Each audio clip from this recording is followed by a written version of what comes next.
Juče ste bili u Novom Pazaru, danas ste ovdje u Sjenici. Ovo je vaša prva poseta jugozapadnoj Srbiji. Kakvi su neki vaši prvi utisci i prosto kako vidite podršku koju Evropska unija pruža ovdje? Well, I'm based in Belgrade and where the ambassador need to be. Ja kao ambasador moram da sedim u Beogradu, ali pokušavam koliko god je moguće da putujem po Srbiji, da je obilazim.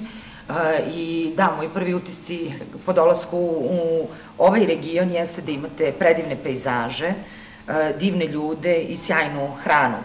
I ovaj put mi je pružio priliku da razgovaram sa lokalnim liderima, sa verskim predstavnicima, takođe s predstavnicima nevladinog sektora, da razgovaramo o projektima koji se realizuju ovde, koji su usmereni na ekonomski i socijalni razvoj ovog regiona. Šta više, upravo sam imao sastanak sa gradonačelnikom Sjenice s kojim sam razgovarao o brojnim projektima, kako u oblasti poljoprivrede, tako unapređenja raznih tehničkih i drugih veština i zaista mi je drago da čujem da su ovde pare evropskih poreskih obveznika, hvala, da su dobro iskorišćena i da su zaista doneli neku dobrobit građanima ovde na lokalu. Ovo je zaista, dolazak ovde mi je bila dobra prilika da se i ja lično uverim u stanje na terenu i da vidim kako napreduju projekti koje mi finansiramo, a koji su upravo usmereni na pospešivanje lokalne ekonomije. Kada pričamo o evropskom progresu, evo, ovaj program je okončan nakon skoro 4 godine sprovođenja. Kako vi ocenjujete postignute rezultate na području jugozapadne Srbije i prosto možda bi bilo dobro da izdvojimo neke projekte koje vidite kao najznačajnije ili najvažnije? Well, the project is just terminated, but pa da, evropski progres je upravo završen. To je trogodišnji projekat koji ćemo nastaviti, odnosno on je nastavak ranijih projekata, a već smo pokrenuli nov nastavak. Mi menjamo naziv tom projektu, ali suština je ista, da imamo Evropsku uniju i imamo napredak, odnosno progres.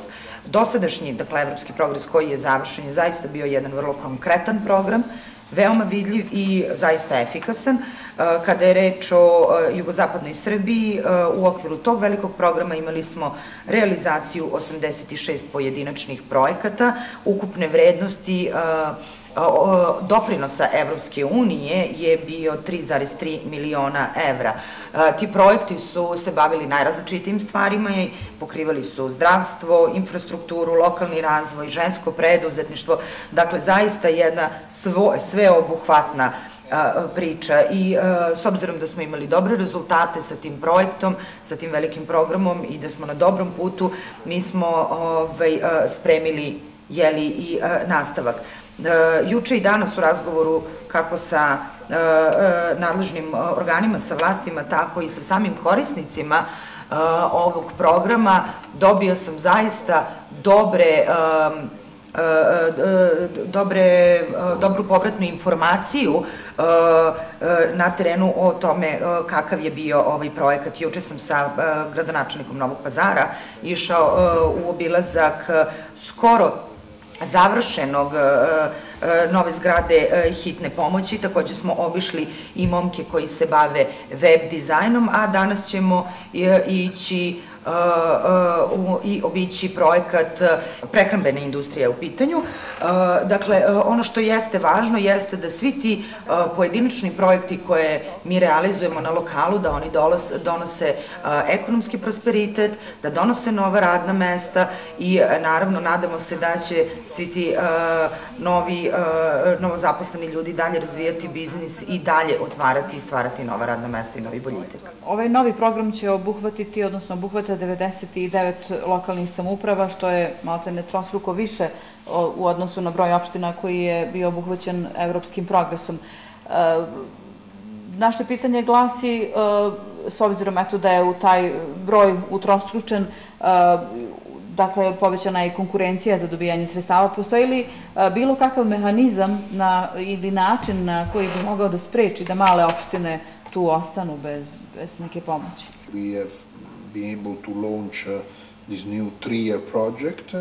Ovaj novi projekat je samo deo naše dugoročne podrške i upravo zato smo mi i pokrenuli novi trogodišnji program pod nazivom EU Pro i ne samo u pravu ste da smo povećali broj korisnika, broj opština, već smo povećali i budžet. To svakako dovodi do toga da će biti veća konkurencija, međutim ne znači da će male opštine da neće biti konkurentne.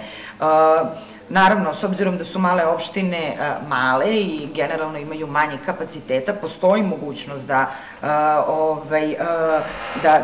možda neće biti dovoljno jake u odnosu na neke druge opštine, ali upravo smo mi zato u okviru ovog projekta razvili određene mehanizme kako bismo obezbedili da i te male opštine imaju svoju šansu, tako da smo napravili neke posebne kvote u zavisnosti od stepena razvijenosti i veličine tih malih opština kojima bismo povećali, kako bismo povećali njihov ukupan skor prilikom ocene projekata. Međutim, bez obzira na to, ključna reč je kvalitet, prema tome prevagu će svakako odneti kvalitetan projekat. Mi smo upravo u okviru EU Pro-a pokrenuli nov konkurs, novi poziv koji je usmeren na mala i srednja preduzeća. Dakle, nije problem biti mali, stvar je u tome da se bude kvalitetan i upravo ćemo sa tim prvim pozivom to i osnažiti mala i srednje preduzeća.